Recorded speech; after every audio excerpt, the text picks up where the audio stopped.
হচ্ছে যে কোন কোন পশু দিয়ে কুরবানি করা যায়, এরকম মাসলা আসে। অনেকে গ্রামের মধ্যে কয় কি যে ছোটো কুরবানি দিলাম, কি কুরবানি? সকালবেলা উঠে একটা মুরগি জবাই করছে, একটা হাঁস জবাই করছে, কয় ছোটো কুরবানি দিলাম, বড় কুরবানি নামাজ পড়ে এসে দেব। এরকম এটা কুসংস্কার, একটা বিভ্রান্ত কথা। কুরবানি আবার ছোট বড় হয় নাকি? কুরবানি কোন কোন পশু দিয়ে করা যাবে? এক নম্বর হলো উট। এক নম্বর কি বললাম? উট। 2 নম্বর গরু, মহিষ। 3 নম্বর ঘোড়া। এরপরে ভেড়া, ছাগল, দুম্বা। এই যে প্রাণীগুলোর কথা বললাম, এই প্রাণীগুলো দিয়ে কুরবানি করতে পারবেন। গরুর মধ্যে, উটের মধ্যে 7 ভাগে ভাগ দিতে পারবেন। এরপরে ছাগলের মধ্যে, দুম্বার মধ্যে, ভেড়ার মধ্যে একটাই ভাগ দিতে পারবেন।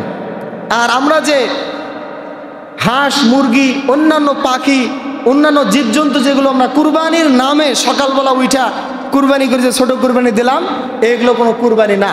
কুরবানি শুধু এই পশুগুলোই দেওয়া হয়, বাকি পশুর কথা হাদিসের মধ্যে পাওয়া যায় না। সুতরাং আপনি কুরবানি ঈদের দিনে মুরগি জবাই করতে পারেন, হাঁস জবাই করতে পারেন, ওটা আপনার বিষয়, কিন্তু এটা ছোটো কুরবানি বলে চালাই দিবেন, এটা হবে না। এরপরে কুরবানি যখন করলাম, পর্যায়ক্রমে মাসলা আসবে সামনে ইনশাআল্লাহ বিগত জুমাগুলোতে। আমি শুধু এতটুকু বলতেছি, গরু কেনা সর্বপ্রথম মাসলা। এখন তো গরু কেনার প্রায় সময় চলে আসছে, হয়তো 2-1 সপ্তাহ পরে গরু কেনা শুরু করবেন। তো গরু কিনতে গেলে দেখা যায় যে বা কেউ ছাগল দিবে, কেউ গরু দিবে, ওই যে 7 ভাগ। বেজোড় হতে হবে ভাগ, নাকি জোড় হলেও চলবে, এরকম অনেক প্রশ্ন থেকে থাকে যে 5 জন হতে হবে বেজোড়, নাকি 6 জন হলে সমস্যা আছে, নাকি 3 জন হতে হবে, নাকি পুরো 7 জন হতে হবে। এরকম বিভ্রান্ত আছে না নাই?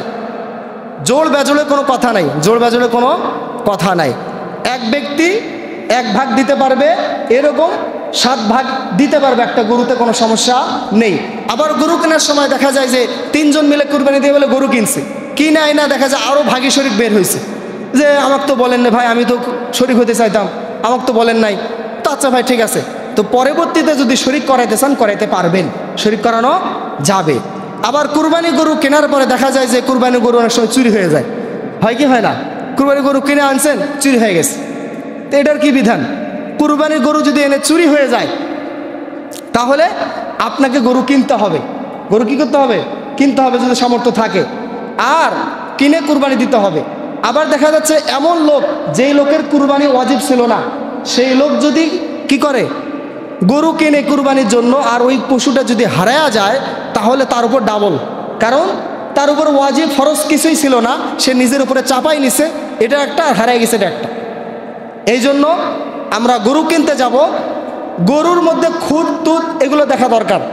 গরু যখন কিনতে যাব, গরুর কান, গরুর লেজ, শিং, এগুলো সব যাচাই বাছাই করে দেখব যে গরু সব ঠিক আছে কিনা, পারফেক্ট আছে কিনা। গরু চলতে পারতেছে, ল্যাংলা টানা গরু নিয়েন না, টানা টানা গরু নিয়েন না, কান কাটা, লেজ কাটা, এগুলো থেকে অ্যাভয়েড করে চলবেন, এগুলো নেবেন না। দেখতে হুষ্টপুষ্ট, পছন্দনীয়, যেটা ভালো লাগে সেটা নেবেন। এরপরে ভাগী শরিক যারা থাকে, দেখা যায় যে ভাগী শরিক মেরে গরু কুরবানি দিলে অনেকে মনে করে যে কারো যদি নিয়তের মধ্যে গড়বড় থাকে, সবার কুরবানি নষ্ট হয়ে যায়। তো আসলে একজনের নিয়তের গড়বড়ির কারণে সবার গরু কুরবানি নষ্ট হয়ে যায় এমন কোনো কথা না।